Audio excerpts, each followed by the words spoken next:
Hello and welcome to Why Wasn't It Better? I'm your host, Patrick Darms. And I'm your co-host, Anton Pross. We have a return guest who hasn't been on the pod for a while, Ryan Moran. Welcome back. Thank you. It was still cold when I was last on. It's still cold now, so hoping for warmer weather. Well, we know you don't record during the summer. That's true.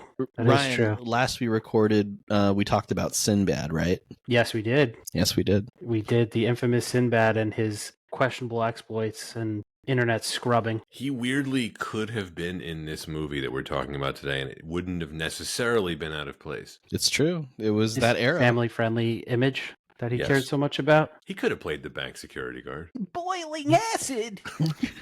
Oh, but Ryan, it's good to have you back. You know, I try to have you on more often, but you're hard to get. Yeah, the children make it difficult. They fill my heart with love and my schedule with events. It's not a bad reason, honestly. That's as political as I can get on it. I can't answer any further.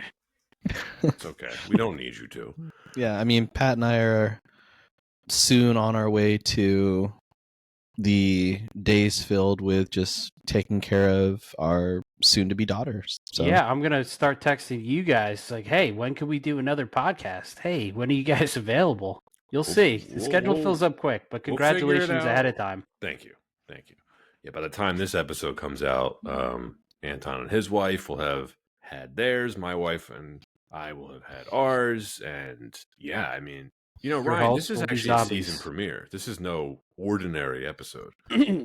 Well, I did wear my tuxedo, although my webcam's not working. You could just take me on my word for that one. You've been using the webcam excuse for a while now. I'm not a streamer, you know? How hard? Don't most laptops come with a camera at this point? I was So going to say the it's only not like laptop- a 2008. I have a PC. Like a tower? Yeah, custom built. It's beautiful. Oh, you just forgot the webcam. Well, again, I'm not a streamer. It's unnecessary. Can we get you a webcam for the next time you're on? You want a We could- Batman-themed one? We could discuss. Okay. All right. We'll talk about that later. Well, yeah. So it's the season 8 premiere, and honestly, there's really no difference. We do the same thing that we do on every other episode, was we just talk about a movie. Except for this season. Right. Right? We're doing more this time. Tell him the big twist. It's not just any film. It's a Batman film. That's right. Because I figured a Batman film is worthy of a season premiere, wouldn't you say, Anton? Yeah, especially one that features Seal. Technically not in the film, but he's on the soundtrack. No.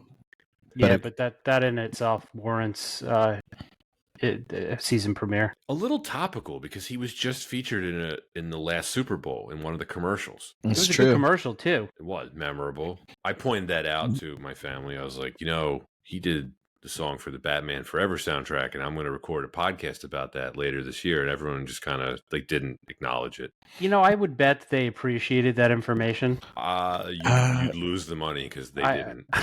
Did the younger kids have no idea who Seal was? Oh, no. Although it's funny you say that because my niece definitely knows the song "Kiss from a Rose." Like that song still gets a lot of airplay. I And remember it like it's also in a its great song. heyday. I Yeah. have like a memory tied to it of being in Florida on vacation when I was very young, and like I was in a pool in a hotel and it was raining out, and this was playing on the speakers like surrounding the pool. And I don't know why, but it sticks to me. "Kiss from a Rose." It's a great song. Yeah, it really is. It's a classic. It'll survive way beyond us. You might be right. Will this film survive? I don't know. I hope it does, because we're talking today Batman Forever. Batman faces off against two foes: the schizophrenic, horribly scarred former district attorney Harvey Dent, aka Two-Face, who uses a coin that looks just like this one, and the Riddler, a disgruntled ex-Wayne Enterprises inventor seeking revenge against his former employer by unleashing his brain-sucking weapon on Gotham's residents. The weapon looks suspiciously like a blender. As the Caped Crusader also deals with tortured memories of his parents' murder, he has a new romance with psychologist Dr. Chase Meridian. Batman Forever was released on June 16th, 1995 by Warner Brothers, Polygram Pictures, and Tim Burton Productions, directed by Joel Schumacher, screenplay by Lee Batchelor, Annette Scott Batchelor, and Akiva Goldsman, starring Val Kilmer, Tommy Lee Jones, Jim Carrey, Nicole Kidman, Chris O'Donnell, and Michael Goff. The budget was $100 million. That is $206 million adjusted for inflation. and the box office was $336 million. That is $694 million adjusted for inflation. Ryan, as the guest, why did you want to talk Batman Forever? This is definitely an iconic Batman in my mind. Specifically, it's going to come to no surprise to anyone that's listened to my prior podcast. I am a big fan of my buddy Jim Carrey, and I loved his portrayal of the Riddler. It was always my favorite. And I just liked this Batman. I liked the Batmobile. I thought it was really cool. The graphics, I remember being like really amazed by the first time I saw it. Everything about it just kind of stuck out to me as a really cool, fun Batman. So when I talk about the like I like some of the newer ones. I don't like some of the newest ones. But when I think back on the Batmans that I really enjoyed, this is high on the list. I like this film as well, and I have to put my cards on the table right now. There's a lot of nostalgia here for me, Anton, because this was my first in-theater Batman. I was 7 years old when this came out. Technically, I was around for the Tim Burton ones, but I was too young to have really seen them.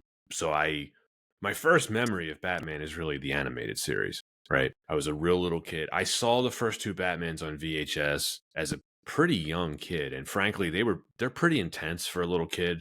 Jack Nicholson's Joker really scared me, but by the time this film came around, I went to see it, I think for a friend's birthday party. I have very fond memories of this. It's the third Batman film in the series. Joel Schumacher replaced Tim Burton as director. Val Kilmer replaced Michael Keaton as Batman. It's so different from Burton's take on the character, but it's technically not a reboot. It's not, but how different does this feel from... It might as well be.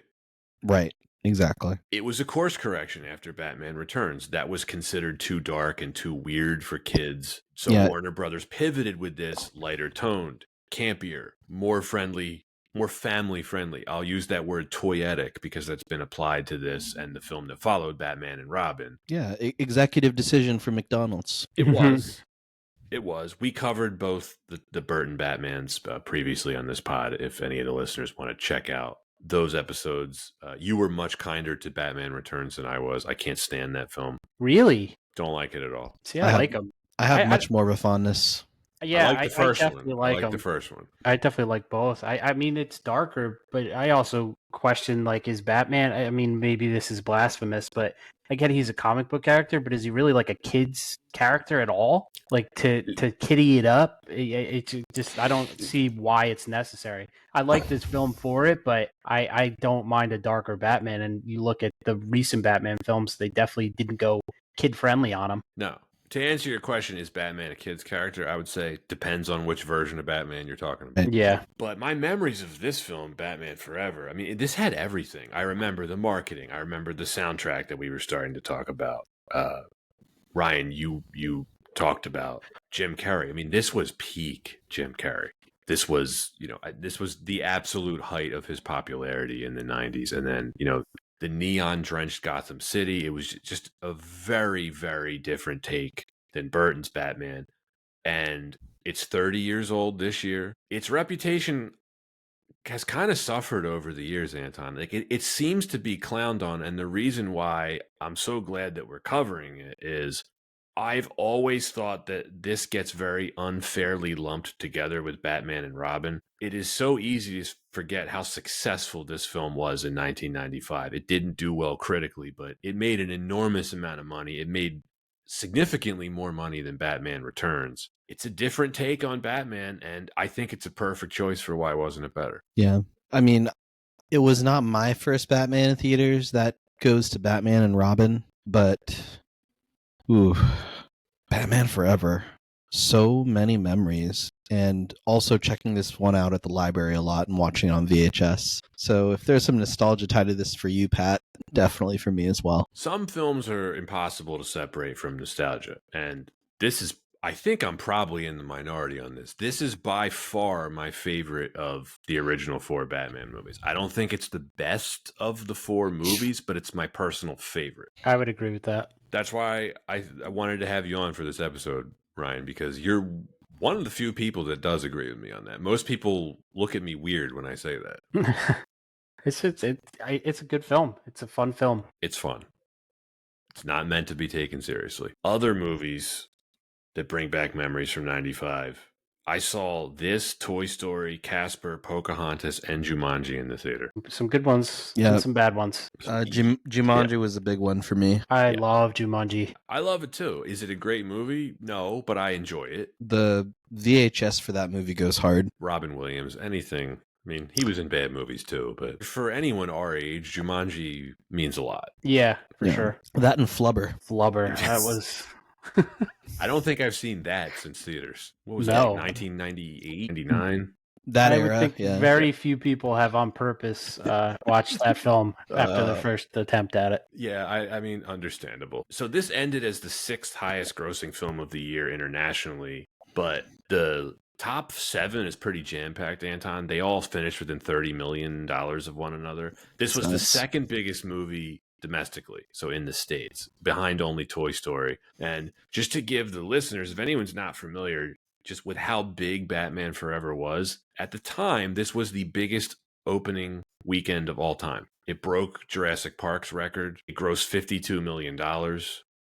And it would be eclipsed 2 years later by The Lost World, Jurassic Park. Really no surprise there. You know, that's why we always try to highlight the inflation numbers, Anton. Like, you're looking at this on paper. You're like, $300 million at the box office. It's a lot of money. Anything else before we get into the production? What was the highest grossing? Toy Story. Toy Story, yeah. Oh, okay. Which did say makes sense. internationally or domestic? I think both. Oh, wait, no. Internationally, it was Die Hard with a Vengeance, believe it or not. Really? Yes, the third Die Hard film was huge. That's good. That's pretty good. It's a good one. It's a real fun movie with Sam Jackson. Mm-hmm. Classic. It is. We're going to cover that one at some point, Anton. Yeah, we are. What else? Now I'm looking up what. Ace Ventura. Apollo 13. Apollo It's a 13. great movie here. Heat. Ooh. When Nature Calls. Ace Ventura, When Nature Calls is the greatest Ace Ventura, by the way. Well, this was the Jim Carrey golden age. Yeah. That's what I said. And I mean, this was the absolute peak of Jim Carrey. It really was. That was his best movie, in my opinion. The second Ace Ventura. Yeah. Is that the one that starts off with the cliffhanger parody? Yeah. Yeah. Yes. The raccoon. Yeah, it has pretty the rhino birthing scene. Yep. The peanuts on the plane. His 1994 and 1995 is about as good as it gets for an actor for like just a 2-year span. Yeah, he couldn't miss. Yeah, it's pretty incredible. I want to say 95 also had a really strong cast in SNL. Andler, sure. Farley. It would have been Will Ferrell, right? Yep. Tim Meadows. Chris Farley. You said him, right? Oh yeah, Farley. Yeah. David Spade. Norm Macdonald, was he still there? No, Norm was gone by then. He fired. He got fired basically like right after the OJ trial because he wouldn't stop making fun of OJ.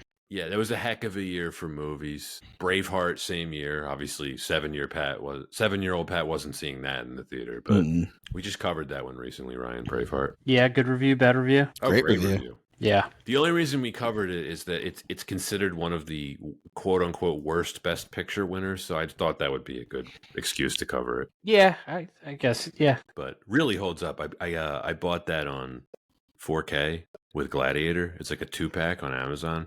That's a fun one. Looks incredible in 4K. Not much doesn't these days. It's true. Anton, did you watch this in 4K on Max? Yeah, it's streamed with full-on 4K quality. Great This stuff. looks amazing in 4K. Oh my gosh, it's luscious. It is. Boiling acid.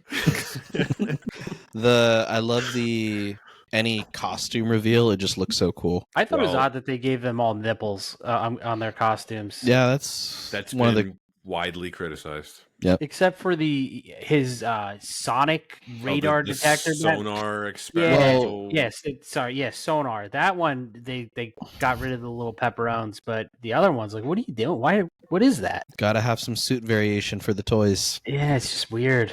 No one's looking for those, you know? You can find them on eBay. Or, I mean, Anton, you might want to shout this out now. What did you discover at Target recently? There is a big revival because of the anniversary for the Batman Forever action figures. They include Batman, Robin, Two-Face, and the Riddler. But the toys don't hold up. I'm pretty sure the toy that Pat has in hand is much better quality. You might be right. Let me me show the camera. Yeah, Anton sent me this Two-Face, and it came, of course, with the coin that I was showing earlier, which is a real metal coin, which like you pointed out, Anton, I doubt they're making metal coins for the toys today. No, it's Batman looks chunky in this retro collection Batmobile. Right? Yeah, he looks thick. Yeah, the new toys, they just don't look like there was a lot of love put into it. I have a feeling that despite the reputation this film has, there are a lot of people like Ryan and myself who enjoy this. I would bet on that. It was just too popular not to be liked by a silent majority, I feel like. I do think that there is a very large fan base for this film, in the same sense that there's also a very large fan base for a lot of nostalgic films from the 90s, but very warranted in that this is tied to one of the most popular superheroes of all time, and also it's as 90s as you get. So I feel like what's not to enjoy about a film like this? Now, we'll talk about the film's flaws, of course, but... Oh, there are flaws. Hey, you can observe some flaws, but still find that enjoyability factor. For sure. So let's get into the production history then, and then we can get to the real fun stuff. After Batman Returns was deemed too dark and inappropriate for children by some, with McDonald's even recalling their Happy Meal tie-in, Warner Brothers decided that this was the primary cause of the film's financial results. Batman Returns earned about $150 million less than the first Batman. So Warner Brothers, they made the decision to take the series in a more family-friendly direction. They decided to part ways with Tim Burton, although he still remained attached to this film as a co-producer, but from my understanding, he was largely uninvolved by the time this film entered production. In June of 1993, Joel Schumacher was hired to direct while he was still filming The Client, with Burton's approval. The husband and wife duo Lee and Janet Scott Batchelor were hired to write the screenplay. In a meeting with Burton, they agreed, quote, "The key element to Batman is his duality, and it's not just that Batman is Bruce Wayne," end quote. Their original script introduced a psychotic Riddler with a pet rat accompanying him. Good thing they cut that out. Catwoman and the Scarecrow were also featured. The story elements and much of the dialogue still remained in the finished film, although Schumacher felt that it could be lightened down. Michael Keaton, who was planning on returning for this, initially approved the selection of Schumacher as director. Now, Schumacher claims he originally had in mind an adaptation of Frank Miller's Batman Year One, which Keaton was less enthusiastic about. Warner Brothers rejected this. They weren't interested in a prequel, and Schumacher was able to include very brief events in Bruce Wayne's childhood with some events from the comic The Dark Knight Returns. Anton, I am not really of the belief that this was ever true, the Batman Year One thing, because why cast 45-year-old Michael Keaton in the role if you're going to do a prequel about young Batman? It just doesn't add up. Does not add up. Akiva Goldsman, who worked with Schumacher on The Client, was hired to rewrite the script. The Scarecrow was removed, as well as Catwoman. Producer Peter McGregor Scott spearheaded the studio's mission to make a film for the MTV generation with full merchandising appeal. Rene Russo was originally cast as Dr. Chase Meridian. Before production began, Michael Keaton decided to pull out because he did not like the direction the series was going in. He turned down $15 million. Warner Brothers decided to cast a younger actor as Bruce Wayne. That's a lot of money now to turn down, let alone then. It's over $30 million adjusted for inflation? Yes. Thank you, Ryan. Yes. Yeah, imagine just like you're like, I'm good. I mean, good for him. Yeah, shout out to Keaton, not motivated by money. That says a lot. If you're just really not feeling, I mean, he's an idiot. It's just great, but kind of. Good for. I mean, it was Keaton probably was like, I'm just gonna play more golf. I'm good right now. I think like this film is so radically different from the first two, though, that it made sense for everyone to go with a different Batman, even if it's not viewed as a remake or an adjust. Like it for anybody that's watching it, it's totally different. It's a new Batman. I don't think it's really how you could view it in the same light as the previous. You can't. Which Batman, they get away with it, right? Like just constantly introducing just a brand new take on Batman and all the characters, and I feel like they have the most success in doing it because people don't care as much because it's such a good character that you're like, oh, cool. I want to see how are they going to portray him differently here. Like the classic villains, like I want a different take on this person. That's great. Yeah. Like I feel like they have the easiest franchise to do it with. Ethan Hawke was offered the role. He turned it down, a decision he later regretted. Before Val Kilmer was cast, Schumacher and the studio also considered Keanu Reeves, Alec and William Baldwin, Dean Cain, Tom Hanks, Kurt Russell, Ralph Fiennes, who would later voice Alfred Pennyworth in the Lego Batman movie in 2017, Daniel Day-Lewis, and Johnny Depp. Okay, I think we're using the word considered pretty loosely here because there's no way Daniel Day-Lewis would have done this. I would think almost all of them would be horrible selections for Batman. Yeah, the Alec Baldwin one is particularly weird. I don't see it. Do you see Johnny Depp as Batman? Not at all. No. That's painful. Keanu Reeves could be the worst offender. This was also the same era as although he does a good John Wick. What is it? Nick Cage Superman. Yeah. I don't know. You know what? Maybe I'll retract Keanu Reeves out of that. His John Wick is pretty good. No. But that's older Keanu. Yeah, yeah. No, this was speed Keanu. Yeah, but you don't know. He could have had the chops at the time. He just didn't have a chance to. At this time, he did not have the chops. I don't think he could have pulled off the Bruce Wayne part. Whoa, of Professor Point Break. Chase Meridian, you're kind of wearing nothing over here, man. You ever see him in Dracula? Yes. Where he tries to do the British accent. No, very many strange things happening here, Count. No, I think they made the right call. I love Kilmer in this. Kilmer's great. Oh my gosh. Yeah, I agree. You know who Kilmer really reminded me of voice-wise? It was the Batman from Batman the Animated Series. Yeah. You know, Kevin Conroy. Yeah. I think I'm higher on Kilmer than most people are. It sounds like all of us are in agreement. I like that. Yeah, I thought he was good for the role. For sure. He did a good Batman. He signed on without reading the script or knowing who the director was. At least someone has common sense. Payday. Oh, by the way, looking at his filmography, this was absolutely the peak of Kilmer's career because he was in Heat the same year as this. I mean, that's as good as it gets for an actor. He had The Saint. That was a couple years after this. Yeah. But, I mean, this was his peak. I mean, you get to play Batman and you're in Heat same year. Doesn't get better. So good. Because of Kilmer's casting, WB decided to replace Renee Russo, deeming her too old to be paired with him. Sandra Bullock, Robin Wright, Jean Triplehorn, and Linda Hamilton were all considered for the role, which eventually went to Nicole Kidman. Kidman later revealed she took the role because she, quote, wanted to kiss Batman. And before the film had even begun casting, the studio had decided that Billy D. Williams would not be back as Harvey Dent. Schumacher cast Tommy Lee Jones in the role, although Al Pacino, Clint Eastwood, Martin Sheen, and Robert De Niro were considered. After working with him on The Client, Jones was reluctant to accept the role and only did so because his son wanted him to. Now, Robin Williams came close to playing the Riddler, but ended up turning it down. John Malkovich's name was also mentioned before Jim Carrey was cast.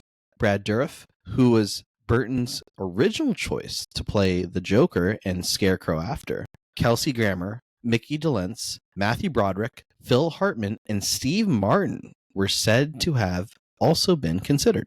Robin was originally going to appear in Batman Returns, but was removed from the shooting script. Marlon Wayans had been cast in the role and signed on for a potential sequel. But when Schumacher took over, he decided to open up casting to other actors. Leonardo DiCaprio decided not to pursue the role after meeting with Schumacher. Matt Damon, Corey Haim, Corey Feldman, Mark Wahlberg, Michael Worth, Danny Dreyer, Toby Stevens, Ewan McGregor, Jude Law, Alan Cumming, and Scott Speederman were considered. And Chris O'Donnell was cast. Schumacher attempted to create a cameo role for Bono as his Mephisto character, but both came to agree it was not suitable for the film. Schumacher wanted a design in no way connected to the previous films, and instead was inspired by the images from the Batman comic books seen in the 1940s, early 1950s, and New York City architecture from the 1930s.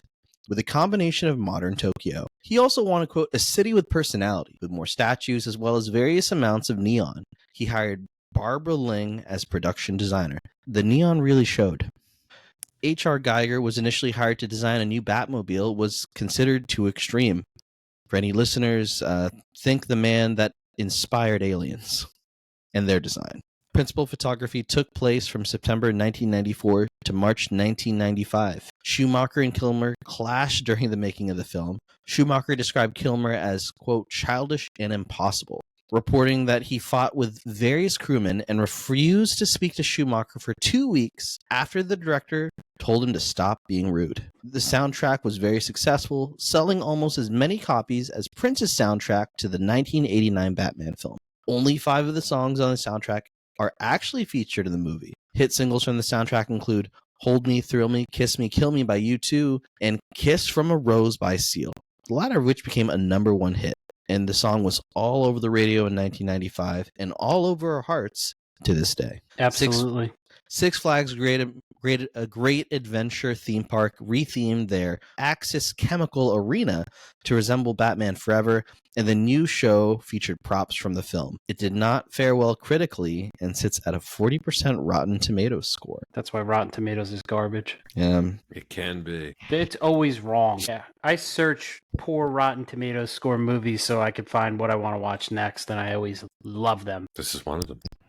Yeah. Let's talk why wasn't it better. I want to start with the tone, because this is where most of the criticism comes from. Okay. Zany, campy, Schumacher style of direction is extremely different than Tim Burton's. There's more colors, a lot more neon, like you mentioned, Anton. It's a completely different Gotham City than we saw in the first 2 films. Although, Anton, if you'll recall, the Gotham City that we see in Batman Returns is pretty different than from the first Batman. A lot of people forget that.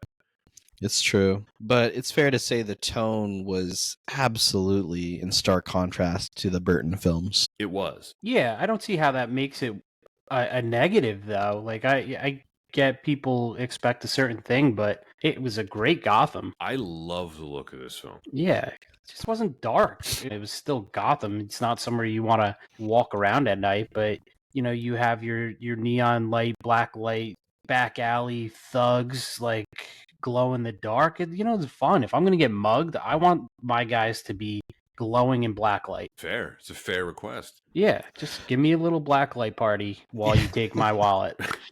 Yeah.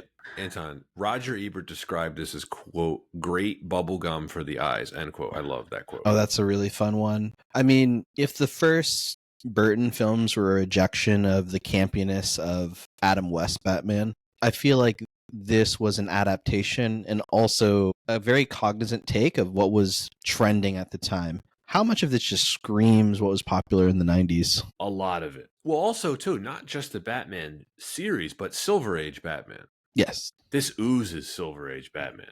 But you're right. It is. There's a lot of 90s looking stuff here. I really like it, and I'm going to repeat this several times during this episode. Dark and dreary and depressing and gritty should not have a monopoly on Batman.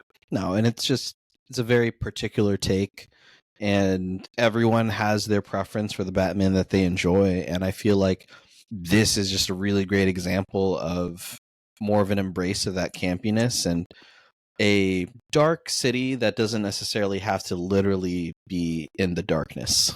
Yeah, at all times. I mean, it still wasn't a happy-go-lucky, giddy, feel-good Batman film.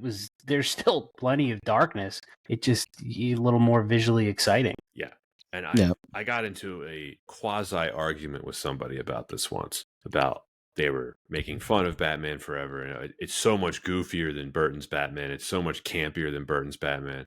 And my response was, oh, you mean the film where the bad guy straps little rockets on penguins and that's his plan to destroy Gotham City? Like, really? That's not campy? Those 2 films, especially the second one, are far campier than I think people remember. It's just easier to associate camp with this one because of all the colors. Yeah, agreed. And the use of color, I think, is like, even, let's just talk about this. The color tones in this, I feel like did such a better job of being able to accentuate different scenes in terms of, are we in a villain scene? Are we in a Batman scene? Use of color, I think, is something I really appreciate more and more. And I feel like this is a film that really leveraged it, to the film's advantage. It's purposeful. It's not like they just threw a bunch of unicorn vomit on the screen just because they could at the time. There's a reason. Like, yeah, to your point, it sets tones. It's there for a reason. It paints a picture to the scene that you're about to see or you're currently in. Like, it's not just let's make everything bright and colorful. Yeah, I mean, look, it's a very conscious decision to make Jim Carrey's hair that red. Right. Different, not just one shade of red, too. He has a couple different variations. Right. He does. He advances. He progresses. He's got does. a great character progression. Probably a metaphor, right? I really like the visual style of this film. 30 years later, watching it in 4K, I think it looks incredible.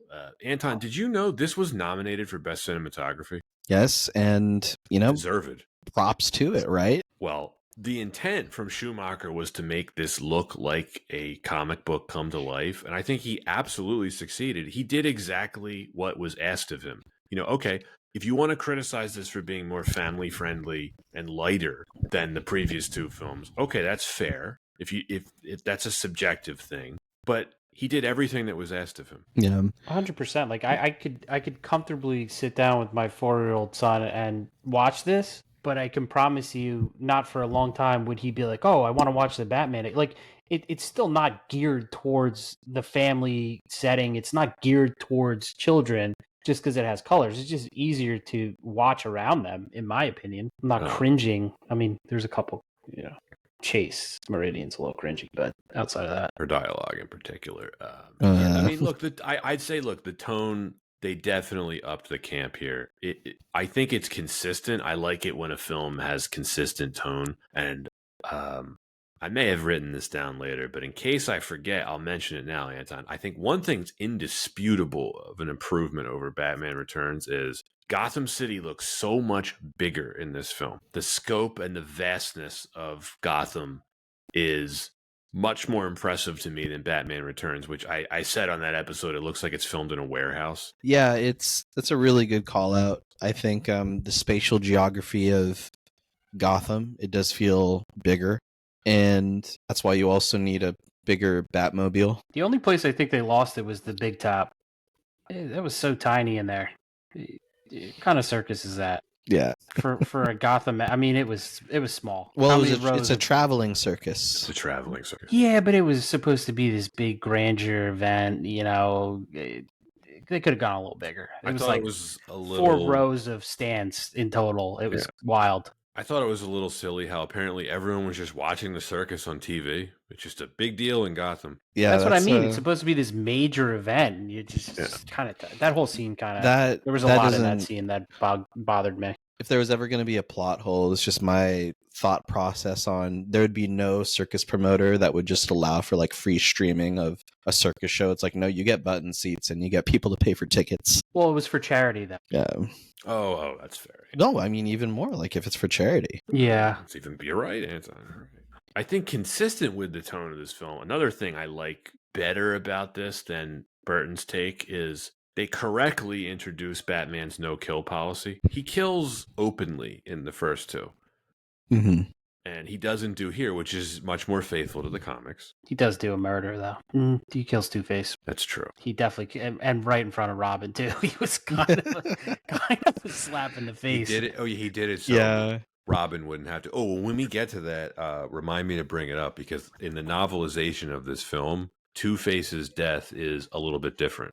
And in some ways more interesting than what we see in the film, but I'll bring that up later. Yeah, it's kind of a lame way for him to go. It is funny, though, when he's trying to grab the coin. He's like, ah! I need the coin. Yeah, it was at this point, one thing that I was observing, changing tastes and audience tastes for not only action films, but comic books in that medium was very different. In what was more like maybe darker origin stories, like even like Batman Year One was a more classic dark tale of Batman, more akin to your Tim Burton Batman stories. So I could see that gothic appeal or that gothic take. Whereas this Batman really felt like 90s comic books at the time. It did embrace a bit more of the campiness. This is that Catwoman that has like a purple outfit. I don't know if you guys recall that Catwoman from the 90s, but there was a bit more color in the in the 90s in comic books, and it really did reflect that.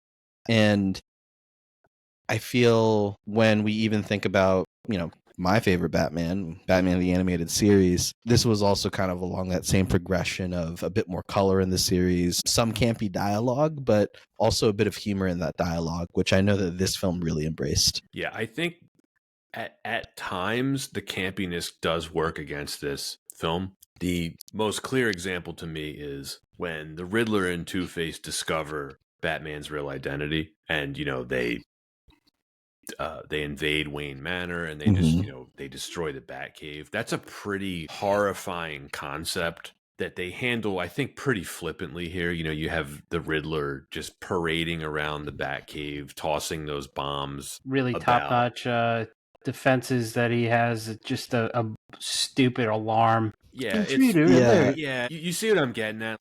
Yeah, no, I didn't like how they went with what they did with that at all. They treat that scene kind of like a big joke. Yeah, like nonchalantly. And it's like, think about it. Like the concept of Batman's identity getting blown is like his all-time worst nightmare, and it has no consequences really. He just he has another bat suit underneath the cave, and there's no consequences in it at the end.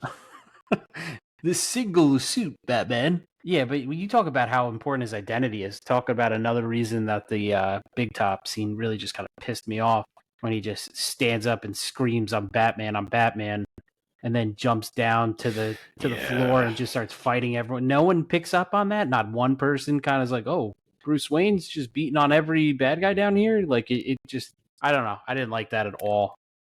No, it's this. Look, I feel like comic book guy from The Simpsons. As soon as you mention that scene, Pat, of them breaking into the Batcave so easily, that's not comic accurate. You agree with me? It's just not handled well. No, it's just not. No, Batman is the world's best detective and also a master strategist. He'd have way more protections in place for anyone getting into the Batcave. Any protections at all? He had not one protection. Yeah, just the alarm. Just 80-year-old Alfred. I mean, after Robin broke in, and by the way, how did Alfred get down those stairs so quickly? It's the big plot hole there. He's not getting down the stairs that quick. And after that, though, don't you think you'd beef up security a smidge? Like just a little bit? Well, that's one of my other problems with this movie. Is like, why was Alfred played by the same actor as the first two films? It was the same actor. Back. Yeah. I'm just assuming he was cheap to bring back. I was gonna say, like, no other reason. Like, there's no reason to bring him back. It just ties it so you know that it's the same film, right? But it only makes it more confusing because Gotham City, it's a completely different Gotham City. Well, he looks good for Alfred. Like he does have a good Alfred look. He's old. Yeah. He's old and British. Yeah. Can I persuade you to take a sandwich? I'll go get drive-through. Wow, that was in all the commercials. I get why people clown on this movie. I do. There's a bunch of really goofy definitely stuff. Flaws. The thing that got to me a little bit was the trend of any ultra villain or any super villain doing the maniacal laughter, and this film had two of them. A lot of Two-Face laughter, and also not very comic accurate. But at the same time, I get it. There's going to be a different take, but it just felt weird to have them both laughing a lot in the film. We'll get to them. The double act. Yeah, they're just, they went very like comical on their character type as opposed to like maniacal. Like, I feel like Jim Carrey's Riddler was only maniacal in the very beginning. When you first met him, he was just a loony. And then they just kind of went very comical with him. It's weird. If you look at his workstation, like, how was he not fired previously? Who hired him? How do you pass an interview? Maybe it was easier in the 90s. I mean, his boss clearly did not care for him. Ed Begley? Stickley? Yeah, it's just not a fan of him at all. I don't know how he got hired in the first place. And by Bruce Wayne himself. It's very clear with these first four Batman films, they were not placing a premium on the screenplay. Yeah. Like, they didn't think about things like plot holes or character development. Although I think Bruce Wayne has great character development in this film, which we can talk about. Yeah, I didn't like his like manic episodes. I appreciated the depth they were trying to give his character. I'm good with that. I like that when they do that with Batman, like to show you that there's just so much more than the surface. But just why out of the blue are you just having manic episodes during the day? You're just having flashbacks at it. Like, it's a very cheap way to introduce his past. I felt like they just kind of Like, why? Out of nowhere? Like, what's triggering that now? I did like the duality where he sees what happens to Robin with his family. Mhm. I thought that was pretty good stuff. I mean, why did Robin's family climb up? It just They were trying to help. Anton, isn't that Yeah. from the comics? It is from the comics. Yeah, but Robin did the only thing that was helpful. And how did he lift that thing? It's 200 pounds of TNT. How did he just throw it up on his shoulders and flip it? I mean, come on. He's a superhero. He doesn't have super strength. No, It's interesting because very conscious decision to not have a younger Robin in the film. Yeah, no Kid Robin. I like Yeah. how he suggested Nightwing as a name, though. Yeah, that was fun call out because Yeah. Nightwing was a thing by then. So Yeah, we'll talk that was about Robin cool. a little bit later. I'm personally happy with how his age is handled here. Yeah, except he's kind of a child. He acts like a child. He is. We'll talk He about it a is. little bit later. yeah, he loves kung fu laundry. That's the most 90s moment of the film, I think. Like, who is squeezing out their wet laundry on the floor like a total jerk? With that music. It was Check this out, Alfred. I can only Mop this up. imagine Alfred's like whole demeanor that whole time, just watching him just throw water on the floor after he told him, "I'll take care of it." Very cool, sir. Sorry, Master Dick. Top notch. Top notch. So the original cut of this film was 2 hours and 40 minutes. You have a problem with that? I would like to see it because there's been a lot of fan interest in this too. Mhm. After Schumacher's death in 2020, there was buzz about this, about the hope that Warner Brothers would release the so-called Schumacher cut.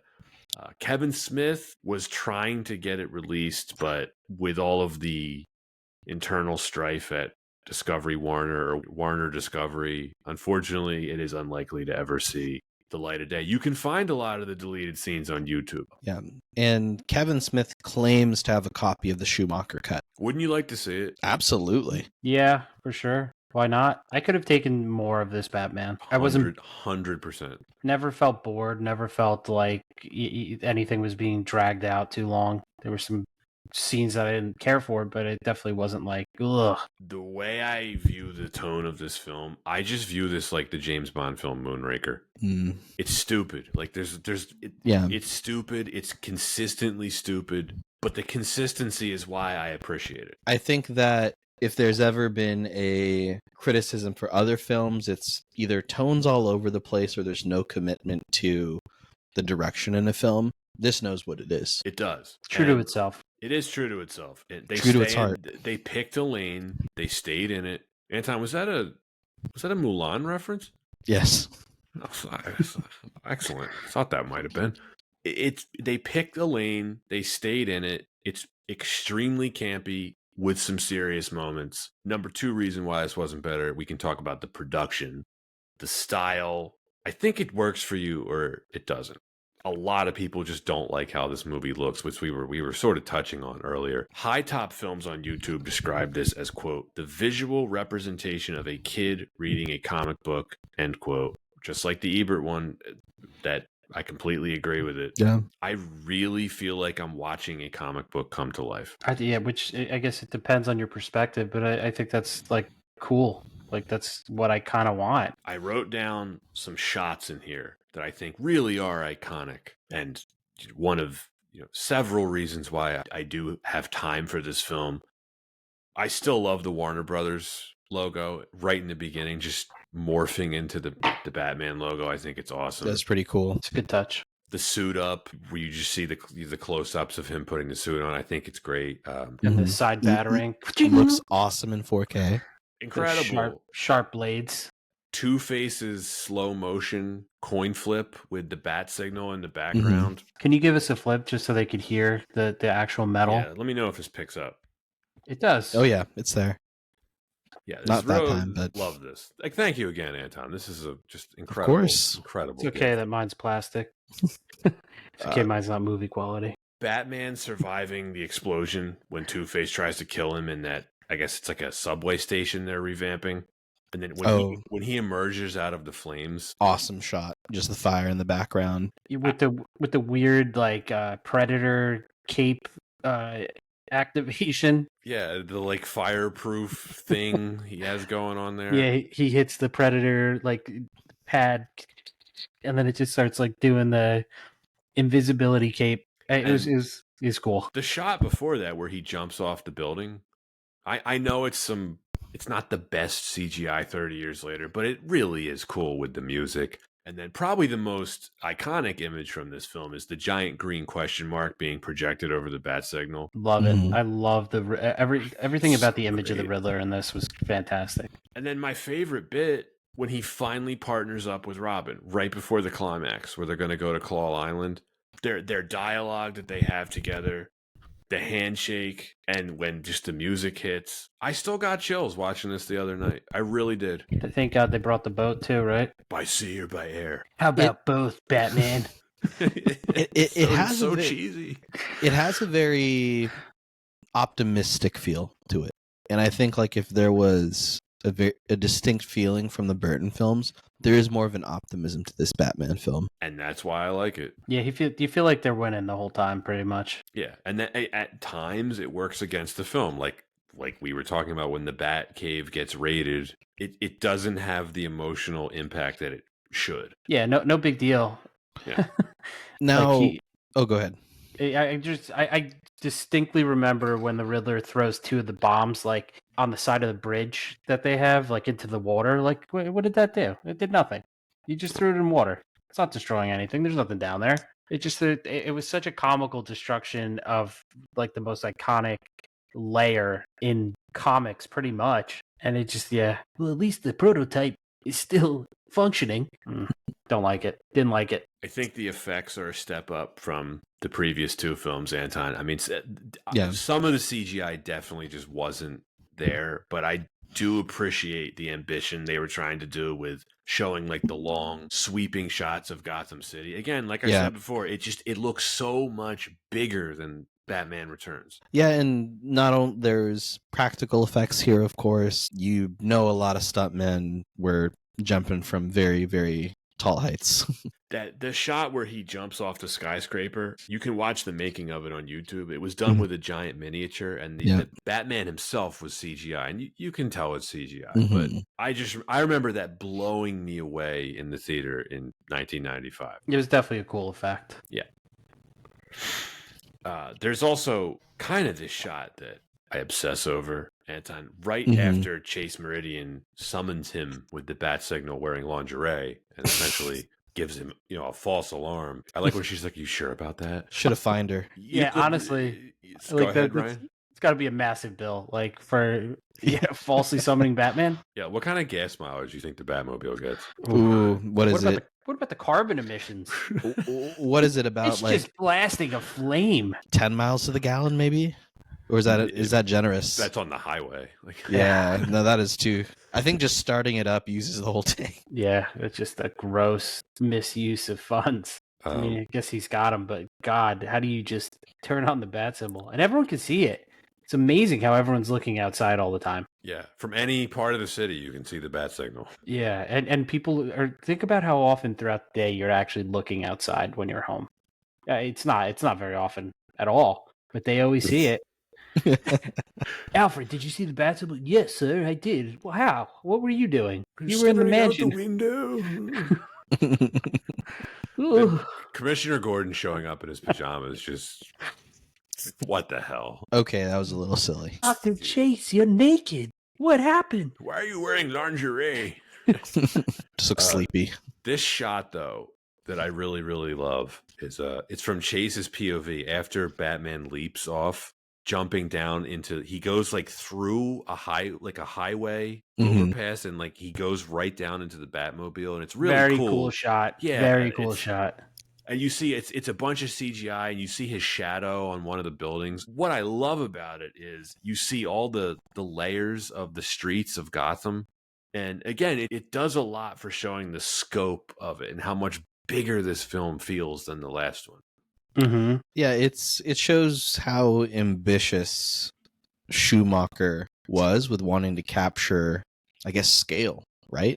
Like these felt like bigger effects. Probably changing technology too really helped the film. Yeah, the CGI took a big leap from 1992 to when this came out. And I didn't realize this until doing the research. So this was very briefly in a tie with True Lies for most expensive movie ever made. They had a big budget, and you can see where all the money went. There's a lot of effects. Mhm. Yeah. Do all of them hold up brilliantly 30 years later? No, but I appreciate all the stuff they were trying to do here. They're not like so outlandish that you're like, ugh, like, you know what I mean? They weren't too over the top with them at the time, and then I think that's why it doesn't translate poorly now. Agreed. They don't try to do too much with it. And unlike the Burton films, Anton, this one's for you. Did you notice there's a number of shots where they actually filmed it in a real city? Like natural light, sunlight. You could see it. When he goes to Dr. Meridian's office, it was, I forget where they filmed it. I think it was New York. It's like near Wall Street. There was also, I try to pay attention more when, if I can tell, like, is this a set? Is this on location? I feel like there was a really nice blend here in which using either the color or the lighting to make things feel a bit more natural. So it did feel harder sometimes. But when you were on the streets, you could tell when it was an on-set location. Yeah. In a good way? Oh, in a good way. I'd say in a good way. I think everything they were doing worked well for this particular film. The problem with the next one, we're going to cover Batman and Robin eventually. What was it, the ice skates? It was everything. The problem, I think, with that film is they took everything in this film and just dialed it up even more. And I think this film had about as much of everything as it needed. Yeah. Yeah, more was not better for that. They were like, let's do more neon, more colors, more weird camera angles or Dutch angles, if you want to get technical, more bad acting, more bad jokes, like everything, dial it up to 11. This film had the right amount of it, I think. Especially, I'll say this, the costuming. I think the costuming got it way more right in this film than anything with Batman and Robin. Except for the nips. Look, the nipples, it's definitely goofy. I think it fit with what they were trying to do. Well, it was inspired by, was it Greek sculptures? Yeah.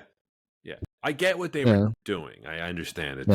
It's not for it. No, it's not. It was distracting. What did we think of the score? So much fun. Yeah, I was good with it. Elliot Goldenthal. He's a favorite on this podcast, Anton. We like Goldenthal. Yeah. I am not going to sit here and tell you it's as good as Danny Elfman's score for the first one, because I think that's iconic. It's not only one of the best superhero scores, it's one of the best film scores ever. I do think Goldenthal's work here is a worthy successor. What I like about it is I think it succeeds because I think it's thematically similar to what Elfman did, but it's not. It doesn't feel derivative of it at all. I think it's just solid B+. I think it's pretty diverse too. There's a lot of like big brass, jazzy sounds. It's moody in all the right places. I really love the main theme. I think it's a great score. Yeah, it fits this film perfectly. It's whimsical, it's fun. And in the same way that, Elfman's score really does such a hard carry for those Burton films and is still iconic to this day. I think that the score here really does fit the film so nicely, especially during Riddler's Overture. Yeah, that track is called Nigma Variations. Yes, I really like that. Yeah. Such a great character name, too. Edward Nigma? Yeah, it's clever. It's just I like it. The perfect level of clever for the Riddler. It's goofy in a fun way. If anyone, really quick, is interested in the score, La La Land Records, they released an expanded score of this in 2012. It's like 2 hours of music. It really is the complete score to the film. That's awesome. Yeah. There are bits of Alien 3 that are used in here, Anton, that Goldenthal reworked. Yep. And then we were talking about the songs earlier, the actual soundtrack. I love the Seal song. I love the U2 song. It's a great soundtrack. I think we talked about this. It's like not too many films come out with full-on soundtracks anymore. Soundtrack and scores? Yeah, that's pretty rare. Yeah. I think, right? Yeah. Guardians of the Galaxy is like top tier for me. The best soundtrack. I mean, well, that they're not originals. I was going to say distinct for the Guardians of the Galaxy. Yeah. That was like a best of soundtrack, right? Whereas these were songs released like for the film, film. Yeah. But in terms of just like an overall songs used, song select, Guardians of the Galaxy just hits so hard for me. It's a great soundtrack. Yeah, I like mean, I You would know, like I the would have Forrest burned that Gump CD. soundtrack, like same deal. Yeah. Well, what is it? I'm Forrest Gump. James Gunn loves music, and any of his films like has a very distinct soundtrack. I do. Oh, Anton, I don't know if I ever told you this. Ryan and I took an intro to film class together in college. It Okay. was quite a trip. Yeah, That must have been fun. It was. The professor kind of sucked. She did not like me at all. No, didn't like me. We got to watch some great stuff though. Like that's how like I really got into Hitchcock because of that class. Oh, cool. I got nothing out of that class. You didn't like Strangers on a Train? Probably. I have to see what it was again. Dude. Listen, this was nothing. This was college. Like, you know, I'm a changed man. I'm a responsible man. But we often showed up to that class under an influence or two. Travis was in that class too, Anton. Yeah. I don't know. I just feel inspired to go to like a intro to film class now. Maybe at my local community college. Maybe I'll do that with my free time. One now if I had the time. I would appreciate it way more now. Yeah. Oh yeah, 100%. I had my fill. Right. It's like that was enough for me. Wasn't an easy class either, believe it or not. Yeah, I don't know how we made it out of that. I don't know. Anyway, number 3 reason we can talk about Val Kilmer and the Heroes. I feel like Kilmer isn't anybody's favorite Batman, but he's my favorite Batman of all time. Of these films, right? Of these 4 films, yes. Oh, so you're a pool of 2. Who's? Oh yeah, 3. Okay, George Clooney. Yeah, sorry. Anton, this may shock you. I like him better than Michael Keaton, and you know I like Keaton. Yeah, no, that's. I think personal preferences. Totally respect that. It's still got to be Keaton for me for these Batmen, but hey, you know, I've said it on the recording before. I love Ben Affleck as Batman. He was a great Batman. That atrocity of a film wasn't his fault. Definitely not a fan. Yeah, Michael Keaton's got my take on it, but I liked Kilmer just because he was like fine for Batman. Like he wasn't a betrayal of the character. Like he was good at it. It just he wasn't like he didn't stand out to me as wow, that's really just a killer Batman. Like he was good. He was good enough. Yeah, I mean, is he the definitive Batman? No, but he's super handsome and charismatic, and you totally buy him as a playboy billionaire CEO of a corporation. But what I always liked about Kilmer as an actor, not just in this, but the rest of his work, is he can definitely play a weirdo. And Batman is supposed to be a weirdo, and I think Kilmer gets that right. And he has a cerebral quality to him in this film that I really like. Well, that's the duality that's hard to get, right? You need the guy that you believe can beat the crap out of almost anyone, but he also has to be intelligent enough to create all the devices and understand all these villains and run a super high-tech business. Like, it's hard to get that right, and he definitely does that. Like when he's talking to Edward Nygma, like you believe that he knows exactly what he's talking about. Like he's intelligent on the subject. Yeah, it's the word unhinged comes to mind in portraying Batman, someone who is willing to take up the cowl, and I feel like Kilmer really nails that commitment to this war on crime. So you like him in this, Anton? Yeah, I have nothing against Val Kilmer, and I actually really do enjoy Val Kilmer as Batman. Yeah, he did it justice. He did good. Now Clooney would be the first one to admit it too, and that's his heart wasn't in it. Yes, but not Batman. He's a much better Danny Ocean. Definitely, and he is a good Danny Ocean. To Clooney's credit, he was not the biggest problem with Batman and Robin. No, don't say it. Don't say it. That's all I can say. If you're going to try to disrespect Mr. Dr. Freeze, I'll end this podcast. I'll back out. Victor Freeze. I do have a doctorate, but don't worry about formalities. What killed the dinosaurs? The Ice Age. No, that's not what... I loved his character. I loved Mr. Freeze. I think you might be the only one. I know. I just liked him. It was also the film where everyone realized, like, oh, Schwarzenegger's career is kind of over. It's so funny because making weird choices. Yeah, they had a clear man. They had a very clear, like low hanging fruit with just to pick the Mr. Freeze from the Batman the Animated Series, and they totally zigged, or they totally zagged. They wrecked it. Yeah. The But hey, scene I like best with Kilmer in this, it really fits into the no kill policy that I like that they brought back into Batman. When he's giving Robin the oh, speech yeah. about taking revenge, he's like, oh, so you're really going to kill Harvey? And he's like, yeah. And he's like, okay, then it'll happen this way. You make the kill, but your pain doesn't die with Harvey. It grows. So you run out into the night and find another face and another and another. And until one terrible morning, you wake up and realize that revenge has become your whole life and you won't know why. I think that's my favorite scene in the film because it perfectly sums up who Batman is. That scene is one of the best representations of Batman in any film. Yeah, as dark as Batman can get, to me, Batman is still an idealist. He's not a killer. Yeah, he's got the truest north when it comes to a moral compass. He's very like unwavering in that fact. Like that sells a Batman to me, at least. Another uncorruptible, I guess. No, you're right, Ryan. I think that's why a lot of people just love Batman so much because of stuff like that. Almost frustrating to a point. You're like, why won't he kill the Joker? Which they bring up brilliantly in The Dark Knight. 100%. Yeah, it's just like where things would just be so much easier if you just did it. He won't.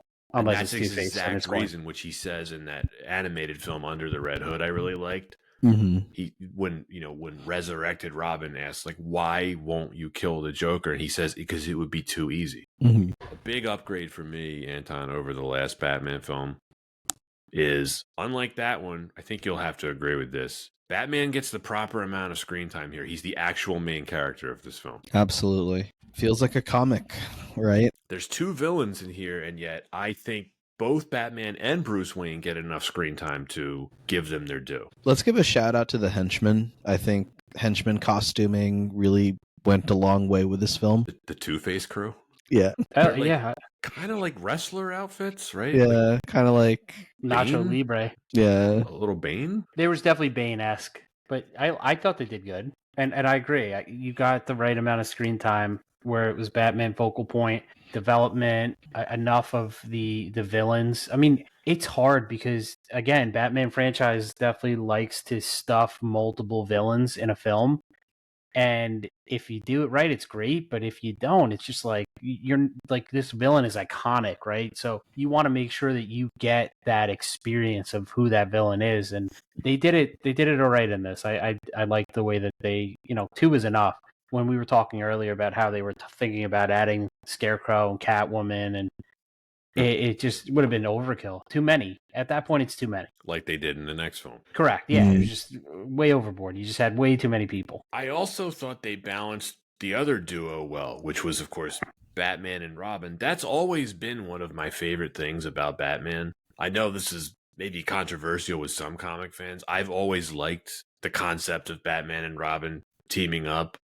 So this is, a lot of these different takes on different characters, whether it's James Bond, whether it's Batman, whether it's Spider-Man, whether it's anything, a lot of it comes down to your subjectivity, right? Like, is this film giving you what you want from the character?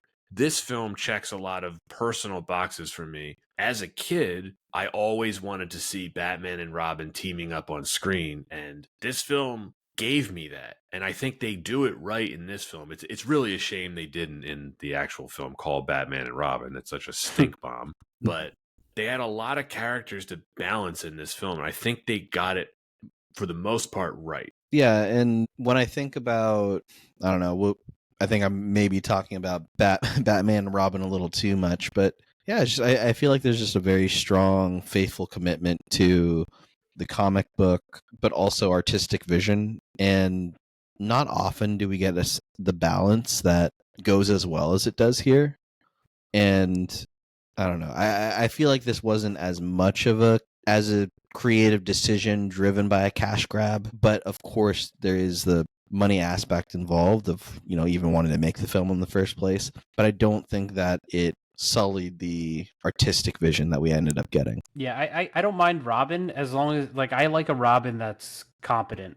You know what I mean? Like, yes, he needs guidance. He needs, the wisdom of Batman, but he could still hold his own, like not like a childish rendition of Robin that's useless and really just kind of a hindrance to Batman. Yeah, also just nice to see a Robin wearing multiple colors in the film versus 1,000%. in the It was next film. Yeah, good Robin costuming. It is. Again, where Minus they the team up at nipples. the end, it's so satisfying to watch for me. Who's the lowest tiered Robin in the films? Is it Joseph Gordon-Levitt? Yeah, that was so stupid. Yeah. That movie stinks, Anton. We probably should redo that one just because. Yeah, the more I think about it, the more I'm like, that was a bad movie. Where are you on Dark Knight Rises, Ryan? I don't dislike it. I mean, We might have to have you on for that one because I went at that film hard. the coolest thing I think the more I think about it, the coolest thing out of that movie was the not Pittsburgh Steelers scene. Yeah, and, running the ball down the field while it all collapses. and he turns around and the whole football field's gone. It was a cool trailer. I like. Did you have issue with Christian Bale? No, I had a lot of issues with how Batman was written in that film. Mm-hmm. He's Batman for a year and he defeats the Joker and then that's it. He just retires. Like that's it. Like that's really boring. Yeah. Well, I mean, it's definitely not like an isolated theme to all of these Batmans, though, where he's constantly wrestling with the idea of like, I really need to give up being the Batman. He did it in this film too. I mean, for the sake of Robin, but he's constantly doing that where he's just like, I've got to hang up the cape. I know. It's not an isolated, like that's a theme for Batman. Sounds like you might be on that episode if we ever revisit it. Part 2. Although, man, that means I'd have to watch it again, Anton. That's a long, boring movie. It's been a while since I've seen it. Probably last time we covered it. I'd be surprised if you watched it since. Yeah. I hated the what's her name? The lady, the main lady. Oh, Talia? Yeah, God. It's a bad movie. I like the parodies that they always do with her, though. In an order that would surprise you. I stabbed you first. If you know, you know. Back to Batman Forever. I enjoy Chris O'Donnell as Robin. I know a lot of people don't. I think we were running through the what ifs earlier during the production history. I mean, so who else could have played? I mean, Leonardo DiCaprio is just overqualified. The most real on paper was Marlon Wayans, right? And they don't it's so weird working here. But they had to pay him to just be like, right. You're out. Like it's not going to be you. What is the criticism on Chris O'Donnell? Wooden. Yeah, I mean, he's. I don't know. He's fine. The role doesn't call for the best acting in the world. Right. No, I don't think so. I think a lot of people just lump this together with Batman and Robin. I really do. Probably, yeah. I thought he was fine for it. Yeah, really. He's fine. To your point, Anton, like he's not winning an Oscar. Like he's fine. No, he's a little old for the role, although I think they made the right decision to just not make Robin a kid because it just gets weird. Yeah, it's weird. The whole child endangerment thing. But what age was he meant to portray? Because he's young enough that he has to be sent somewhere for child protective services. Ambiguously, like 16 or something. Well, it doesn't make sense because he looks like a 30-year-old man. Bruce makes that comment to him. How about Dick Grayson, college student? So he's at least 18. But you have to assume he's like 17, 18. How does he need to be adopted? Yeah, like why does he need to be provided a home? Otherwise, he's going to go to the orphanage. Like it doesn't make sense. It does not make sense. He doesn't look the appropriate age. He has moments where he acts like he's young, like he's immature, which is fine. Yeah, that's okay, but it's just weird because he looks like a grown-ass man in the film, and you're just like, oh, he's supposed to be a kid, or... I think the most 90s thing about this movie is that he has an earring. Just one earring. I had one earring in college. I also had one earring in college. Yeah, you could call me Robin. We can just move on. I actually had one earring until I don't remember a couple years into my relationship with Jamie, and then her dad, my father-in-law now, made a comment about it, and I took that sucker out real quick and never. Okay. I had it the rest.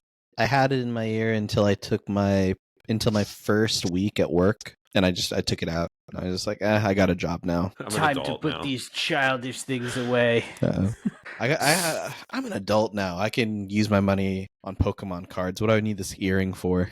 Yeah, It's grow a up and get a vintage pack. wise decision. Yeah, I like Robin here. I mean, like, yeah, okay, he's not the best actor. I like his story arc.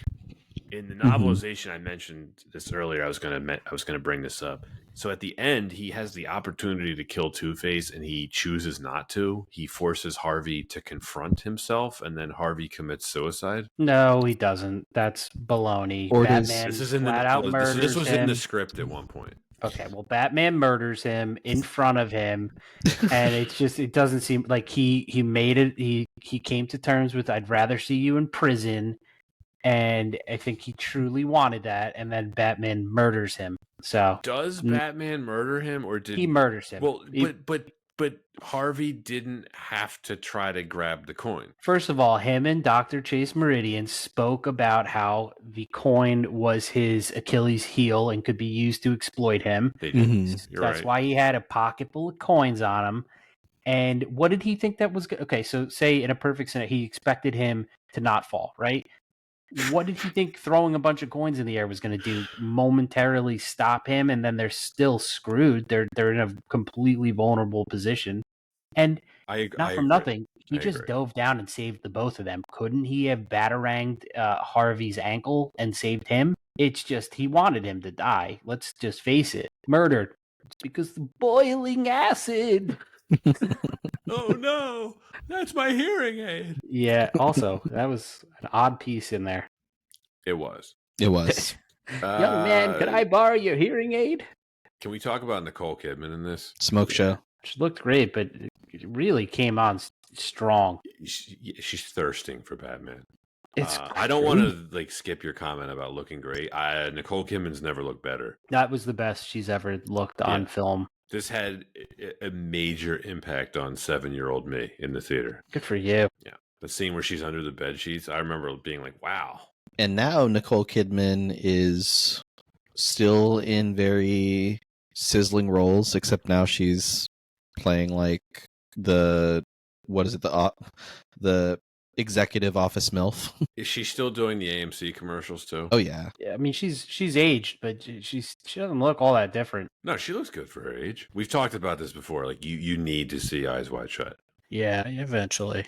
All right, I could squeeze it in. All right. Where are we talking about? Chase Meridian? Yeah, I mean, I do like her character, even though her dialogue is outrageously bad. I mean, I like what she's doing with Bruce Wayne and getting him to examine himself and his past. I thought it was a nice character arc. Yeah, if there's ever been a character that serves as that's main purpose is to basically be a writing exercise for how do we dissect a character, I think really well done. Also, they made that same writing exercise a really smoking hot woman, so sure. Other films, I think, usually don't always go in that direction, but it did help to serve the question of asking those very nuanced layers of Batman that was very woven well into the storyline.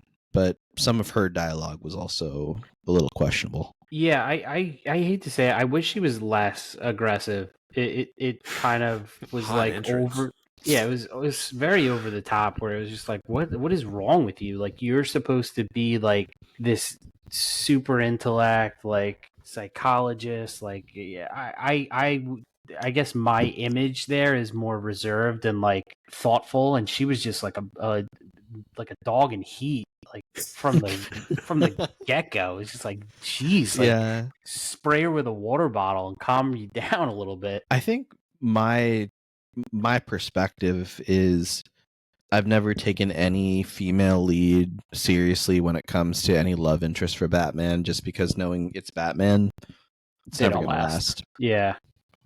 I think they probably didn't last very long because if you really dissect it, she is very disloyal to both of them simultaneously. Even though they're the same person, like she doesn't know that while she's just making out with this.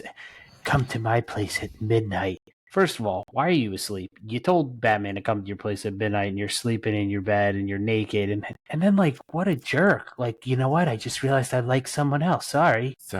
Like get it. What is wrong with you? If they weren't the same person, how livid would he be I'm if he willing to found that out? forgive her just because of how hot Nicole Because of Kidman how is in hot this. she It's I'm just just saying that's probably why it didn't last. He probably like took time to reflect on some of her behavior and he's like, you know, she's like that's as bad as her dialogue is, though, I think probably the best line in the movie is spoken to her by Nigma when he said, "And what a grand pursuit you must be." yeah. That's a great Fun. line. That's a really good line. That's where you really get the like a true sense of how much more intelligent he's become from sucking the brainwaves out of all of Gotham. Like it just his entire dialogue, his wittiness is just so much more organized and just like upfront. Like you just it's cool. You really get a sense of how much that machine is impacting him. Really quick, I mean, Alfred, fine. Commissioner Gordon sucks. He's just a fat, useless blob in these movies. He is. Yeah, He sucks. they don't put any focus on him. No. He's background noise. He was they didn't spend money on him. It's I don't know if the film needed another major character, but Gordon is a really great character from the comics, which the Nolan movies did brilliant. I don't think they had room for him in this. They didn't. So I was fine with it, you know, because it just would have been extra and unnecessary. Let's move on to the villains, which is the last reason.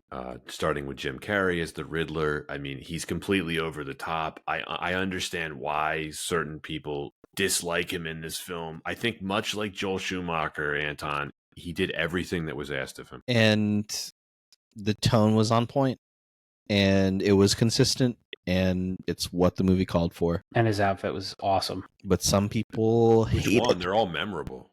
They're all really memorable outfits. The original green question mark Riddler with the hat and to me, the derby hat. Yeah, the spandex. That always sticks to me. Is like I like his final outfit, like with his like spandexy crystal. Like I could do without that completely. I did not appreciate that. I wish they didn't change what was working there. I love that, just like that bright green question mark bowler hat, derby hat, Riddler. Like very cool for me. But yeah, he comes across as a maniac. I mean, that's 100% what you expect him to be, but he definitely has a vast amount of intelligence, and it just amplifies because of. Yeah, I agree with you. I mean, I actually think it's some of the best physical acting Jim Carrey's ever done. That says a lot because he is such a physical actor. Yeah, I really, really like him in this movie. And I'm not his biggest fan. I like him in anything he's sporting something green, I think. You said it, Anton. He matches the tone of the film. Like, yes, is Edward Nygma's plan to suck the brainwaves out of people completely insane and bonkers? Yes. It works for this film. It wouldn't work in anything else. Look, he sells it. I think that when it comes down to it, if there is any complaint, it's that people, and just to backtrack a little bit, after this film, of course, there was more of a grounded approach to Batman, right? Or at least after the next Batman film, there was a more grounded approach to Batman. Total reset. There is nothing grounded about this performance, right? No, none of the performances. No. Yeah.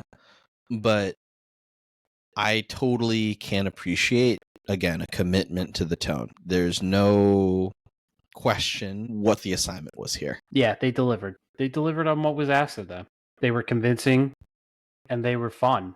They were fun villains. Crazy thing to me is that somehow rubber-faced Jim Carrey is the more restrained of the two villains. By the end of it. Yeah, because Tommy Lee Jones as Two-Face, I don't care for it. Yeah, Tommy Lee Jones, well, if we're talking a golden era for Jim Carrey, the 90s were very kind to Tommy Lee Jones. Oh, yeah. He was fresh off winning that Oscar for The Fugitive. For The Fugitive, big star in Men in Black. And you just nailed the biggest problem with this, is that think it's a miscast, and his portrayal is, I think, all wrong because he's trying to match Jim Carrey's craziness, and Which it doesn't work for that villain. no. No. And why would you get Why would you get Tommy Lee Jones to do that? He's not that guy. He excels He'd at be playing better the at straight like man. He's the he would straight be man. better. He would be better as a traditional Two-Face. I think that's like a district attorney. Yeah. That's now jaded by a unfortunate happenstance that he blames Batman for. Like, I don't know at what point the multiple personalities. Like, I get that's the theme of him, that he has the split personality, but then at what point do you get the non-psychopathic, like, Looney Tune Two-Face? Because that's his entire persona. I love the image of Tommy Lee Jones's Two-Face. I think it's the coolest looking Two-Face. I like the purple seam down the middle. I like the outfits that split in half, the duality of his layer.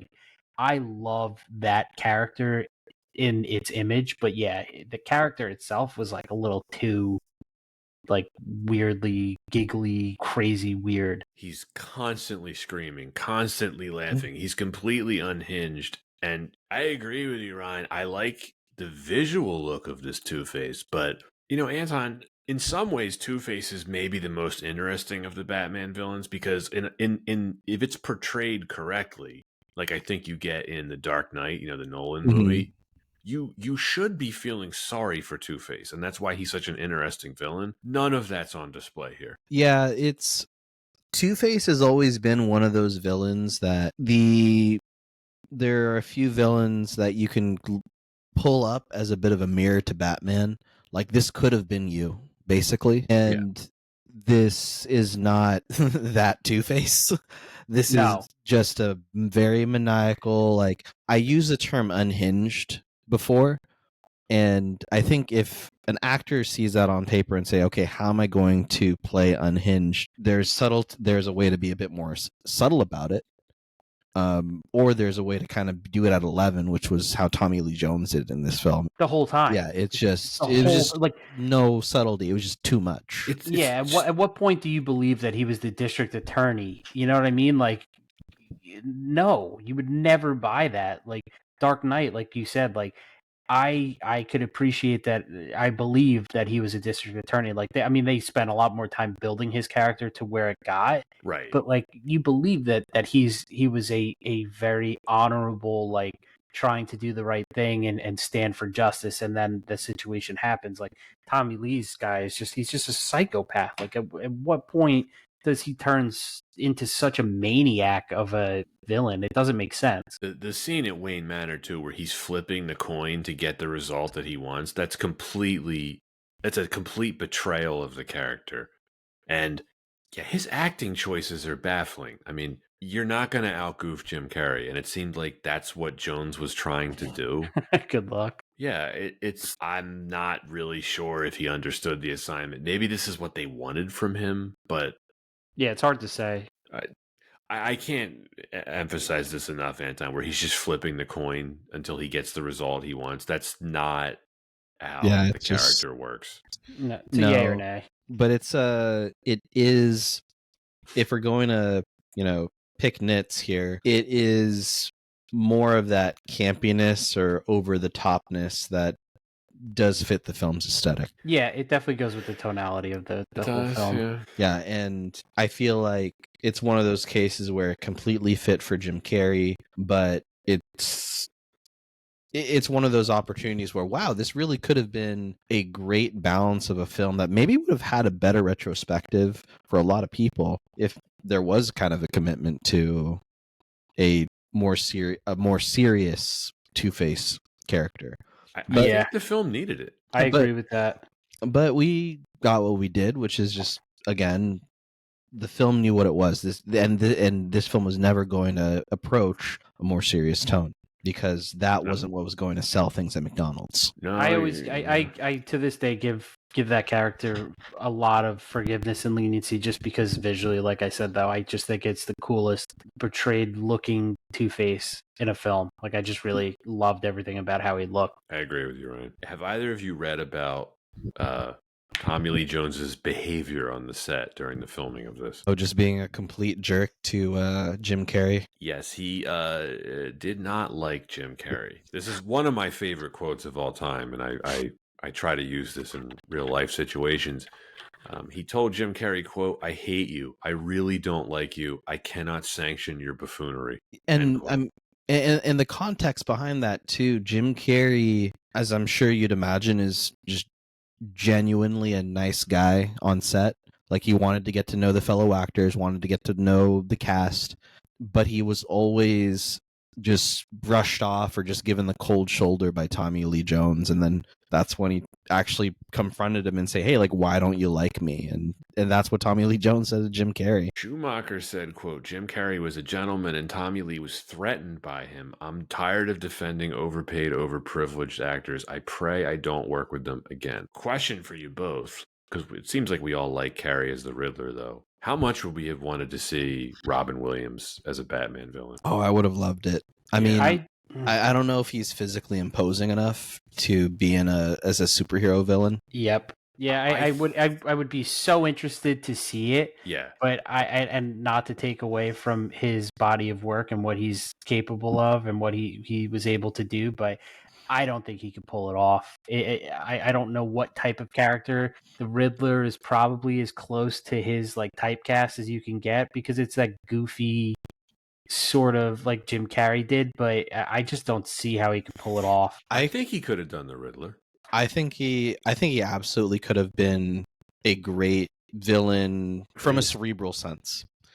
And the reason I say this is because I also think about his performance in 1 Hour Photo. It's a very obscure Robin Williams film. Yeah. Or Insomnia, super Insomnia. creepy.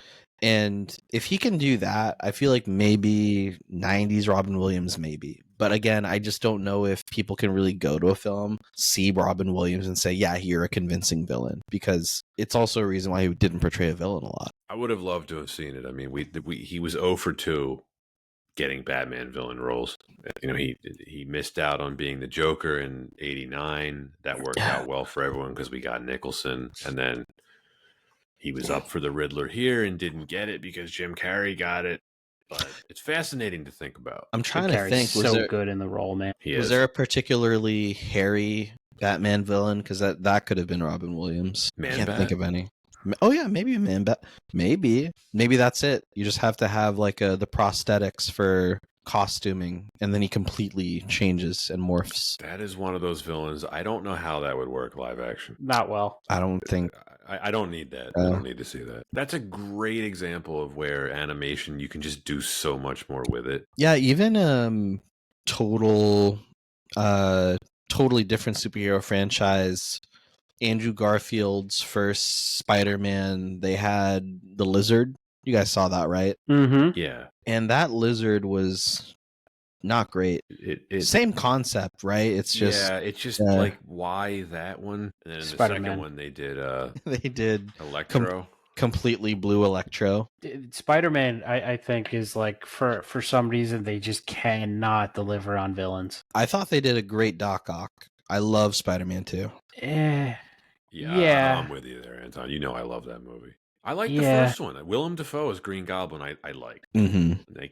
They kept riding that scooter for 3 movies of him in the mirror. Glider. The glider. Yeah. Sorry, not the scooter. Yeah, the glider. Then the Hobgoblin, Green Goblin, Goober Goblin. That second Garfield movie with Jamie Foxx as the villain. Mm-hmm. That's one of the worst superhero films I've ever seen. It's one of the worst villains in the history. That film was all over the place. I think there was a lot of reshoots on that one too. And Spider-Man suffers from too many villain syndrome. Oh yeah. Badly. Yeah. I don't know why, but as soon as you said Garfield, I just started thinking, oh right, Garfield, A Tale of Two Kittens, where he was in London. Lasagna? You just thinking about Lasagna now? Voiced by Bill Murray. He's a good film. Yeah, that is. It's good. It's good voice acting. We've talked about the tone, the production, Val Kilmer, Chris O'Donnell as Robin, the villains. Anything to add before we start to wrap this up? Love the tie-ins. I don't know if we talked about the tie-ins enough. Full-on Batman experience and rides, all the toys. Batmania was running strong in the 90s. It was immense. The Batmobile was awesome. I want to say thank that you for was bringing that up, Ryan. yeah. I love this Batmobile. Also, I wish the wings in the back were a little less rubbery. Like you felt like they were gonna fall off, but Yeah. it Did was you a remember very cool when Batmobile. Robin steals it at one point? The middle wing splits in half. Yeah, it's two. Yeah, pretty I cool. I think that's supposed to do that, but also they never really show it like that again, so you don't know. They don't. Was that a mistake? Was that to show that it's not like like when newer cars you have two sets of keys that have memory of who's in it? Maybe that was the Yes. second key to signify Robin was driving. It could have been. Yeah. What's up, baby? Yeah, I'm that's Batman. so I forgot my suit. Yeah, it was cool. That's good. It's cool. I And then don't he love just it as leaves much it as running. the original Batmobile from the first movie. That's always the best one. oh, it's so good. Yeah, I like the older renditions of the Batmobile more than like the modern Dark Knight tank-esque. The Tumbler. the tumbler, right? Yeah, like I get why they went that route. Yeah, they made it real. Like I get it. Yeah, like functioning, like And what was it in the Batman Pattinson? It was a Ford Mustang or something. he sucks ass. Oh, I can't wait to have you on for that episode. I'm not. Ryan. No, nope, not happening because I'm not watching that film ever I again. enjoyed myself. This is the watching perfect reason why you need to be on that episode. You don't like it. Yeah, but I'm not watching Red Batman again. But you'd have to. I don't. You know you'd enjoy yourself. I struggled when I heard that Ben Affleck was going to be Batman. Like I really struggled with it, and I like Ben Affleck, and I'm just like, that's not okay. Oh wait, no, we're not talking about the same movie. No, I know. I'm just saying I really struggled then, and then when I found out that they're going again with Pattinson or whatever, whoever the hell it is, I'm like, no, like it's like at what point do you not like care anymore about what Batman is supposed to somewhat represent? I had my biases for Robert Pattinson, and I was impressed. But that's my take. It was too weird, dark and weird. It was 3 hours, which is a cardinal sin for me. I don't even know if I watched it in its entirety, to be honest. It's like they saw The Irishman and they were like, we should do that for Batman. Ugh. We hadn't made a Batman in a couple of years. So let's turn the last hour into the Poseidon adventure. Anyway, sounds like we can wrap this up. Let's do it. Ryan, as you're the guest, would you like to go first and give your... I'd like to go last. Really? I always go last. I like last. All right. What if I want you to go first? Then you shouldn't have offered it to me as a question. Well, I can always edit this. Yeah, but we'll know in our hearts that it's not true. All right. We can respect our guest wishes. All right. Anton, would you like to go? Yes, please. I'm happy to go. This was a very entertaining Batman film, and I do think that a bit of the retrospective going into the research on this, I don't think that there was enough people appreciating what the film did, what it was doing, the commitment to the bit. And when I say the bit, I really do mean like just less lightheartedness, this fun, this campness, and at the same time, very innovative take to Batman, especially when you compare it to Batman Returns. I think that there's always going to be a bit of scrutiny when it comes to the campiness, the dialogue, the Jim Carrey, Tommy Lee Jones duo. But as we've talked about, it's just a bit of balance away from being an absolute classic. And even then, it is an absolute cult classic when it comes to folks from the 90s having a fondness from this film as for what it represents for Batman fans. So I think that it's an absolutely great time. I think that it definitely deserves a much higher score than what Rotten Tomatoes is giving it. And I really, really enjoyed myself with this rewatch and highly recommend it to folks.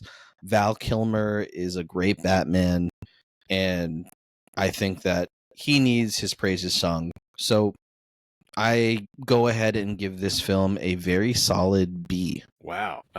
Well, this was my first in-theater Batman. I was not disappointed. I realized that, there's nostalgia at work here. I mean, there are some big flaws to this film.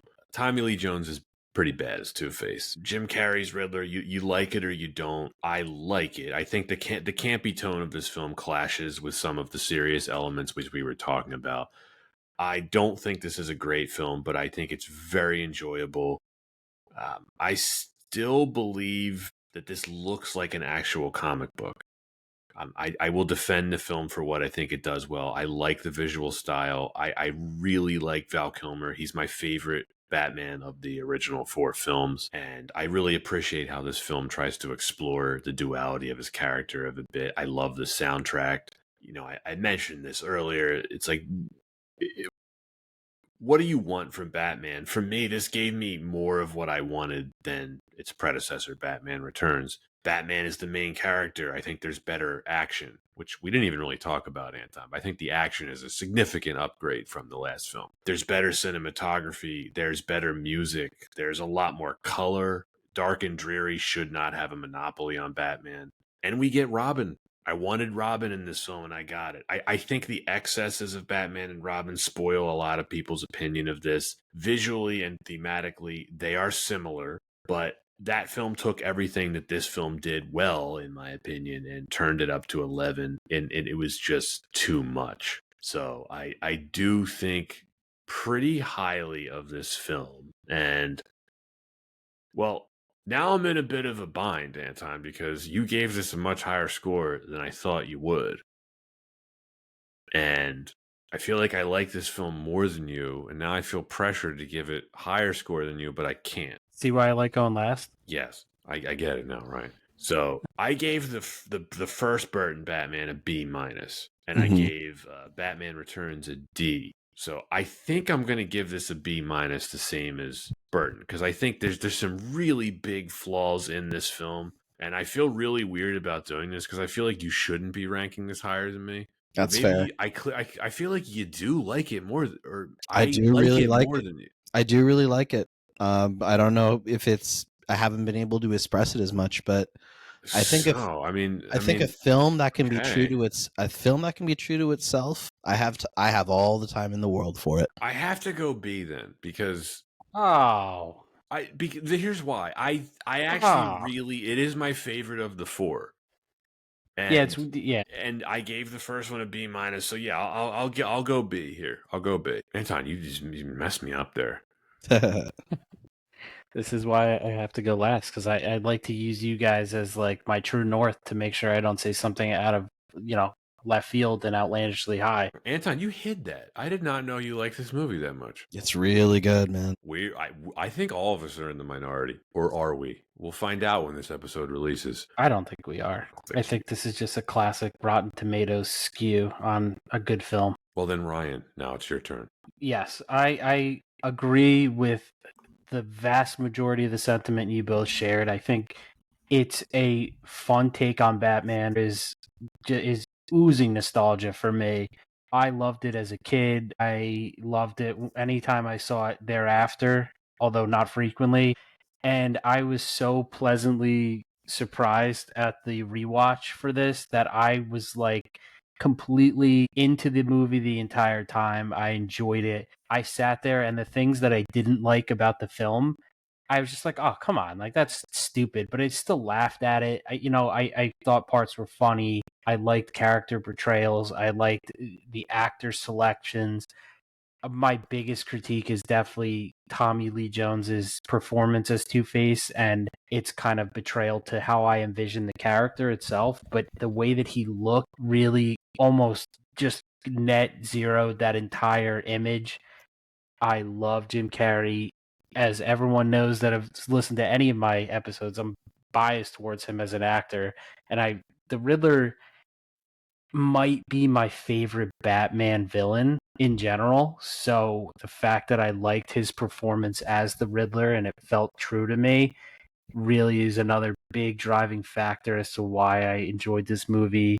Nicole Kidman smoking hot. She was fun to have tagging alongside Batman when she was there. Val is good as Batman. He's not my favorite Batman. I don't think he hits hard on all the pieces of Batman that you get in some of the later films, but he was good enough. I believed him to be Batman. I believed him to be Bruce Wayne. And so, although, like I said, there's flaws, there's things that you could probably have done differently and really amp this film up. I enjoyed it quite a bit, and I would give it a D. Psych, I would give it a B plus. Love it.